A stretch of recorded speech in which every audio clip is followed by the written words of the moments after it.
the wheel, gonna spend it. Here's the story of Brian Johnson.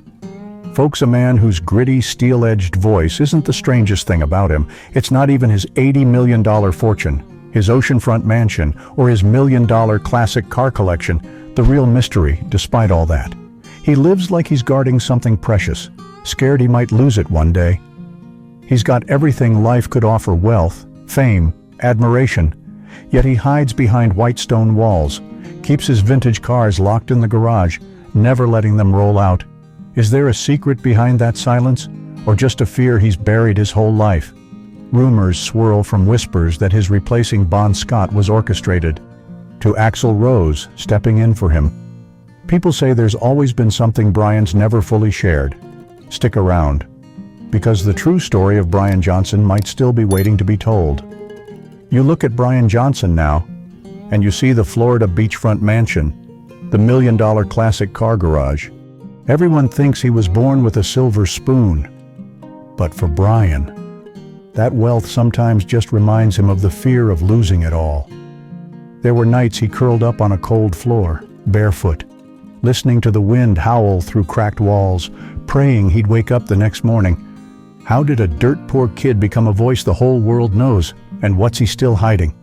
Brian Francis Johnson was born October 5, 1947, in Dunston, a grimy mining town near Newcastle. Coal dust coated the rooftops, and kids grew up hoping to follow their dads into the mines. His father, a war veteran, slaved in the pits from dawn to dusk. His Italian-born mother, gentle and quiet, scraped together every penny for food and clothes. The family's only treasure was one pair of decent shoes, shared between Brian and his brother, taking turns walking to school on his barefoot days. Brian gritted his teeth, trudging through freezing mud, the wind slicing his skin.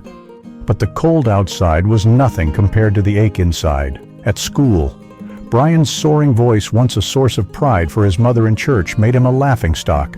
Kids taunted him, girly voice, penniless clown. One day, they shoved him into a mud puddle, cackling.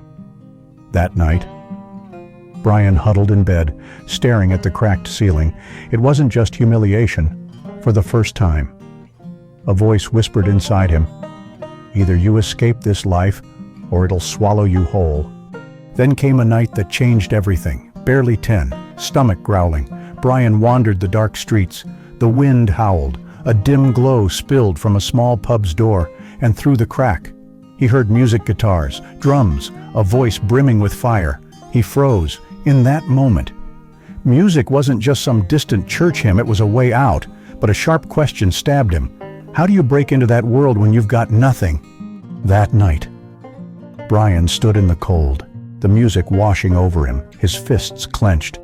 Nobody knows what he thought, but after that, his life took a turn nobody expected. Maybe it was that moment, shivering outside the pub, music ringing in his ears, that sparked a thought he'd never dared face. I've got to find a way out of this life. From then on, every guitar riff in his head made his heart race. He didn't know how, but he knew if he didn't move, no one would pull him out of that mining town. As he grew, Brian started chasing that path, clumsy, uncertain, but burning with hunger. Today, people see Brian Johnson as the iron-voiced frontman commanding stages of tens of thousands, living in a multi-million-dollar mansion, owning cars worth more than houses. But few remember that when ACDC called him to audition, he wondered, did they get the wrong guy? That turning point sparked rumors that dogged his career. Before that, Brian wasn't starving, but he was a nobody. He sang in small pubs, local halls, barely scraping by, days in a car shop, nights on stage, then lying awake, wondering when's my real shot coming then in 1980.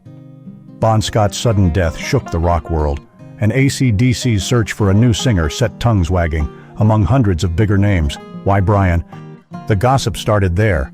Some said Brian had a backroom connection to ACDC's crew, a prearranged deal. Tabloids spun wild tales it was a staged move to dodge bad press after Scott's death.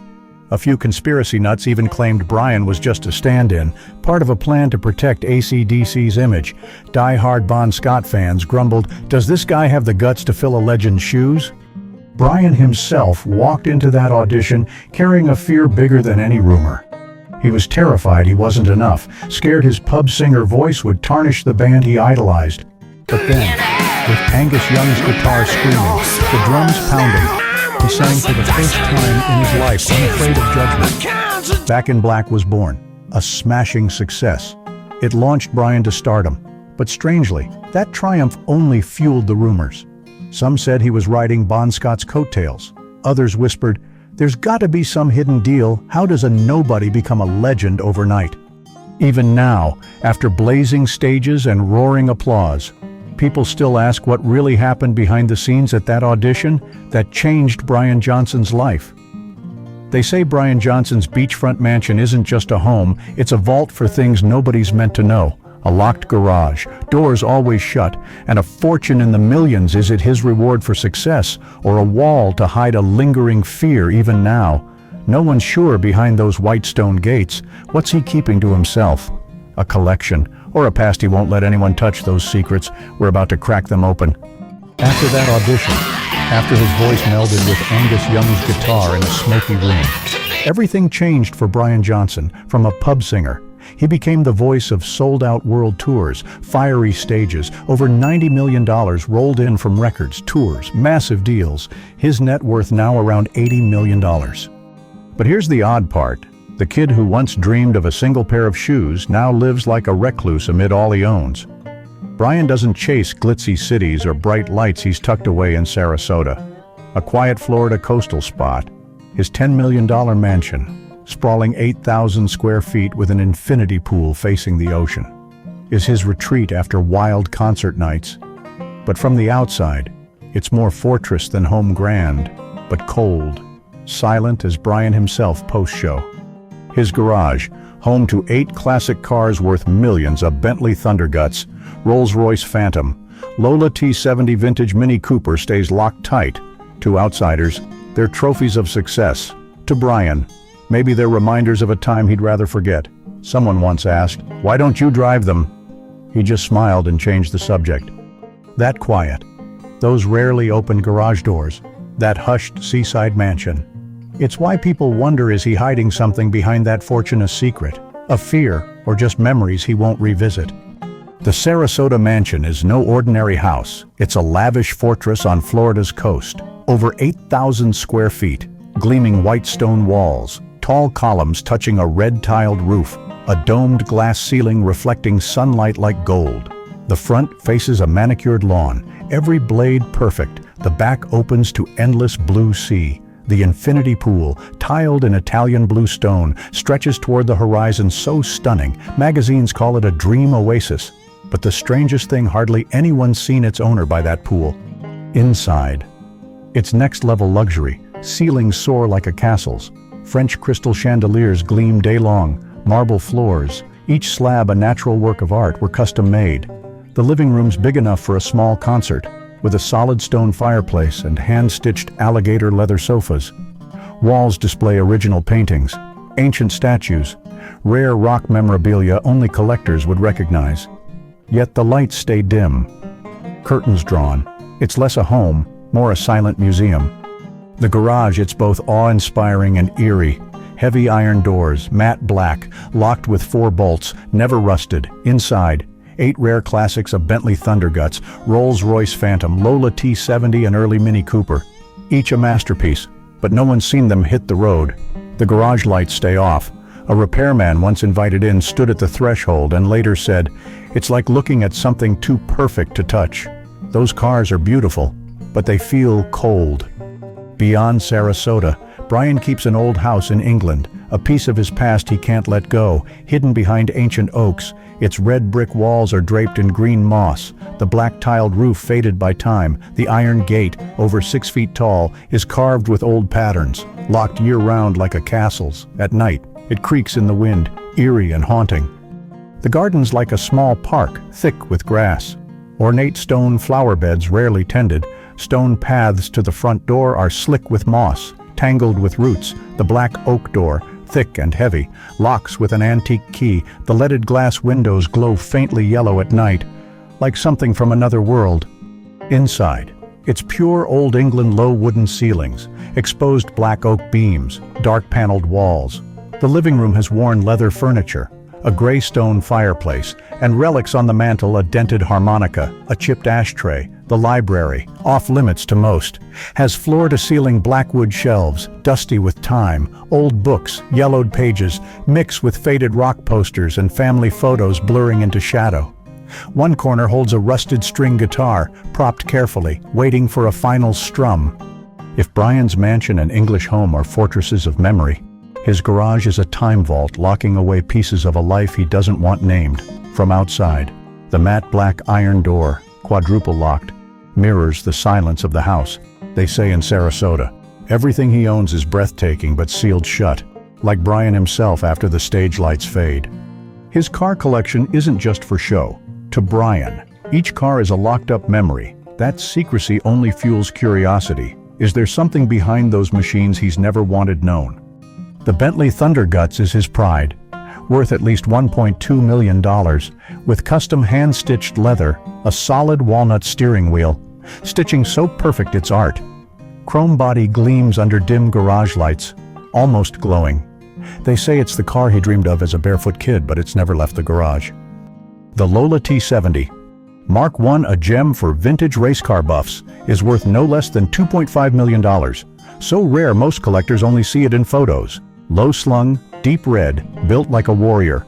Its engine could shake the garage just starting up, but when was it last fired, nobody knows. A neighbor once swore he heard its roar one rainy night. Then silence, like it never happened. The Rolls-Royce Phantom feels like it stepped from a royal novel.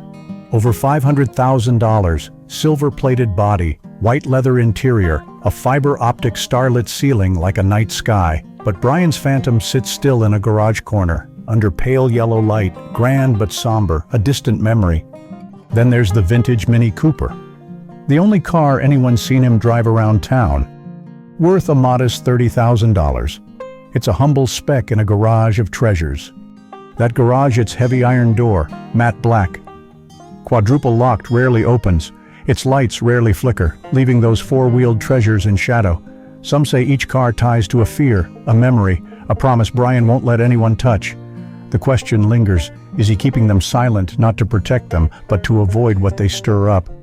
If you think Brian Johnson basks in glory, soaking up every dollar, you'd be surprised. Amid a multi-million-dollar mansion, a garage of rare classics, an infinity pool facing the sea, his life is oddly simple, daily.